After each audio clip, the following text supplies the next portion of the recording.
Não é exagero dizer que a Copa do Mundo é um pote de ouro para a FIFA. A 22ª Copa do Mundo, que acontece no ano de 2022, já é de longe a mais cara da história. O seu gasto é tão exorbitante que, para chegar ao valor nesta Copa do Catar, temos que juntar todos os valores gastos desde a Copa de 90 e multiplicar por 4. Lembrando que o Catar é um país bem pequeno. Para mensurar isso, o território deles é um pouco maior que a metade do menor estado brasileiro, que é o Sergipe. Olha aí no mapa o quão pequeno é. E a população total é de 2.800.000 pessoas, que é a população somente da cidade de Belo Horizonte aqui no Brasil. Sim, esse país e seu governo parece ter dinheiro infinito e provou isso na Copa, gastando um valor que daria para fazer cerca de 15 Copas do Mundo aqui no Brasil. E olha que a gente superfaturou muitas obras por aqui, hein? Sem contar que, no final de tudo, quem fica com os grandes lucros de uma Copa é a FIFA, que tem um faturamento bilionário com pouco investimento em relação a tudo que se é gasto. Então confira agora no vídeo os maiores e mais absurdos números do país mais incomum e polêmico a sediar uma Copa.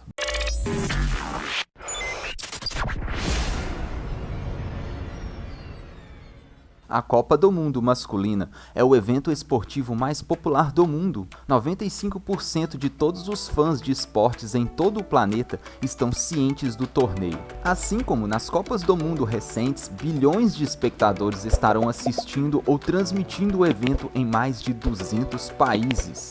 Algumas das estrelas do futebol mais populares que terão a oportunidade de mostrar suas habilidades nos jogos incluem Kylian Mbappé da França, Neymar do Brasil, além disso os lendários Cristiano Ronaldo de 37 anos de Portugal e Lionel Messi de 35 anos da Argentina. Essas duas lendas estão buscando ainda seu primeiro título de Copa do Mundo, nesta que pode ser a última Copa deles devido à idade. Isso acendeu ainda mais os holofotes nesta Copa do Mundo dos luxos.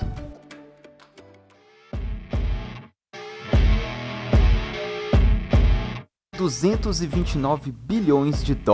Este é o custo estimado que o Catar está gastando para sediar a Copa do Mundo. Em reais, o valor chegaria a 1.220 bilhões de reais. Todo este gasto praticamente construiu uma nova cidade dentro do Catar, que inclui a construção de 7 novos estádios de futebol, uma conexão de metrô entre os estádios, um novo aeroporto, hospitais, cerca de 150 novos hotéis e alguns shopping centers. Em comparação, a Rússia, que foi o último país a sediar a Copa, gastou 11,6 bilhões de dólares, cerca de 61,8 bilhões de reais. E abrindo um parêntese e lembrando que a Rússia nem mesmo está nesta Copa de 2022, devido à sua exclusão oficial pelo fato de terem começado um ataque à Ucrânia no começo do ano. A FIFA, com isso, baniu a seleção russa do evento. Mas continuando nos números, essa já se tornou também a Copa com os ingressos mais caros da história. Os valores são cerca de 40% maiores do que registrados há 4 anos na Rússia, quando um assento custava em média $254, cerca de R$1.264 na cotação do dólar hoje. E agora será preciso desembolsar em média $340, cerca de R$1.827 por cada ingresso em uma área comum do estádio. Sem contar que, para partidas finais da segunda fase da Copa, os valores chegam a ser 59% mais alto do que 2018. Já o torneio de 2006, disputado na Alemanha, teve os ingressos mais baratos das últimas edições, custando cerca de $119, o que daria R$639. E para provar que esta Copa do Catar está em outro nível, pacotes de luxo para assistir a 19 das 64 partidas chegavam a custar até 2,6 milhões de dólares, o que dá cerca de 13,5 milhões de reais para se passar 27 dias no Catar, desfrutando do luxo e correndo o risco de ver a sua seleção sair na primeira fase. Este valor dividido dá 500 mil reais gastos por dia durante os 27 dias do evento. Loucura, né?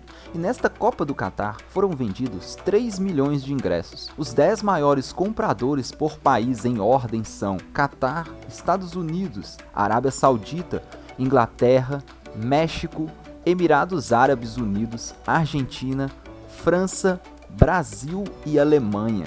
2,8 milhões, como já dissemos, é a população do Catar, tornando-se o país menos populoso a sediar uma Copa. Só de visitantes durante o evento, o país receberá cerca de 1.200.000 pessoas, com um fluxo de 1.300 voos diários durante os jogos. Outra curiosidade que vale a pena ressaltar sobre esta Copa e o país sede é que, basicamente, é a primeira vez que uma Copa acontece no fim do ano, nos meses de novembro e dezembro.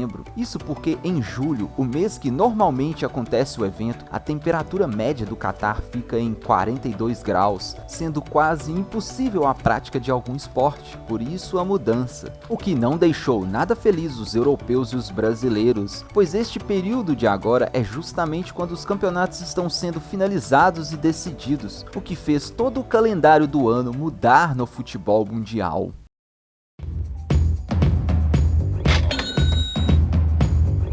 Sob transmissão em TV e streams, esta Copa bate mais um recorde. Sabemos que a cada ano o mundo fica mais conectado e com a força hoje em dia dos celulares, internet mais fácil e a febre dos streams, o número estimado de espectadores é de 5 bilhões de pessoas, um aumento considerável em relação a 2018, que foi de 3,5 bilhões de pessoas. Sendo assim, a Copa do Mundo se consolida ainda mais como o evento mais visto e seguido do planeta. E a Globo mais uma vez conseguiu a exclusividade da transmissão dos jogos aqui no Brasil. Com isso, o faturamento estimado do Grupo Globo é de 1,05 bilhão de reais com a venda de patrocínio para transmissões dos jogos. E algumas das empresas que estão pagando para ter espaço publicitário nas transmissões da Globo são Samsung, Claro, Itaú, Ambev, Betfair, Magazine Luiza e Nubank.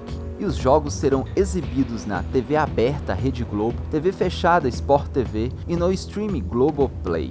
E para se ter uma ideia desta audiência, 23,7 milhões foi a média de espectadores por hora que acompanhou a Copa do Mundo de 2018 pela transmissão na Globo. Segundo a FIFA, foi a maior média de audiência entre as televisões mundo afora. A segunda colocada foi a russa Channel One, que teve 14,3 milhões de espectadores. Esse é o poder de ter exclusividade de uma transmissão de jogos da Copa, coisa que a Globo sempre busca, mas segundo notícias da Copa de 2026, a FIFA anunciou que não vai mais fechar exclusividade de transmissão para uma só empresa nos países. A Globo já se antecipou e garantiu um contrato para continuar transmitindo os jogos para a próxima Copa, mas não terá mais o monopólio das imagens como hoje em dia, e possivelmente a Band, Record ou até mesmo Netflix dividirá essa exclusividade com ela. Vai ser um belo leilão de quem paga mais para a FIFA. Bem, falando em FIFA, entramos em outro assunto polêmico, pois envolve sempre aquela questão: vale a pena mesmo o país sede gastar toda essa grana para sediar um evento de apenas um mês, sendo que grande parte dos lucros do evento ficam com a FIFA? Bem, isso é algo bem difícil de mensurar, pois cada país, governo, tem sua estratégia para atrair turistas e vender sua imagem, mas a conta parece não fechar para esses países sede. Mas para a FIFA, o lucro é certo. Nesta edição de 2022, a FIFA já anunciou que bateu o recorde de arrecadação, sendo 7,5 bilhões de dólares em faturamento. Deste valor, cerca de 1,5 bilhão é lucro. E segundo a FIFA, sua responsabilidade é somente pela divulgação do evento mundo afora, pagamentos das premiações das equipes participantes, que gira em torno de 2 bilhões de dólares, sendo o primeiro colocado o campeão, levando 45 milhões de dólares. A FIFA também gasta com toda a tecnologia de transmissão usada nos jogos, e digamos que todo o restante das despesas fica por conta do país sede, como toda a estrutura do evento que envolve novos estádios, hotéis, locações e segurança. Com tudo isso, a FIFA ainda exige que durante o período da Copa, todos os impostos e tributações relativas aos estádios e demais dependências da Copa sejam isentados, para ela sim obter mais lucro em cima. Pois lembrando que a FIFA também é responsável pela emissão e comercialização integral dos ingressos dos jogos. E esses números de faturamento da FIFA e seus lucros são números oficiais divulgados pela própria confederação, mas devido a experiências passadas, sabemos que a entidade não é lá muito confiável, tendo seu último presidente preso por atitudes de alta corrupção envolvendo contratos e acordo entre países. Então pode ser que esses grandes números lucrativos da FIFA sejam ainda bem maiores do que os divulgados. Afinal de contas, só em direitos de transmissões dos jogos, a FIFA vende para mais de 200 países ao redor do mundo. Nesses simples contratos podem haver cifras escondidas justamente para pagar menos impostos devido às leis de cada país que compra as transmissões. Sem contar os grandes escândalos por trás das escolhas dos países sede, que geralmente é recheadas de propinas e esquemas com políticos e chefes de estado. Parece haver uma grana invisível em meio aos grandes acordos da FIFA, algo que foi em parte provado e punido recentemente com algumas prisões, mas a escolha duvidosa do Catar para a Copa de 2022 demonstra que acordos bem estranhos continuam a ser feitos. Ainda que com tudo isso, podemos concluir que a Copa do Mundo é realmente um espetáculo criado pelo homem, mas tem lá suas ressalvas que talvez tenhamos que esquecê-las para poder curtir e assistir um jogo em paz, certo? E você, é um amante dos jogos da Copa? Qual sua opinião sobre um país tão restrito e tão cheio de regras culturais sediar uma Copa como essa? É uma quebra de tabu ou somente hipocrisia envolvendo muito dinheiro e poder? Deixe aí embaixo sua opinião e obrigado a você que chegou até aqui. Se gostou deste vídeo, considere se inscrever no canal. Aqui falamos sobre tecnologia, economia e grandes histórias de sucesso. E este foi mais um episódio de Incríveis Números. Obrigado pela companhia. Até mais.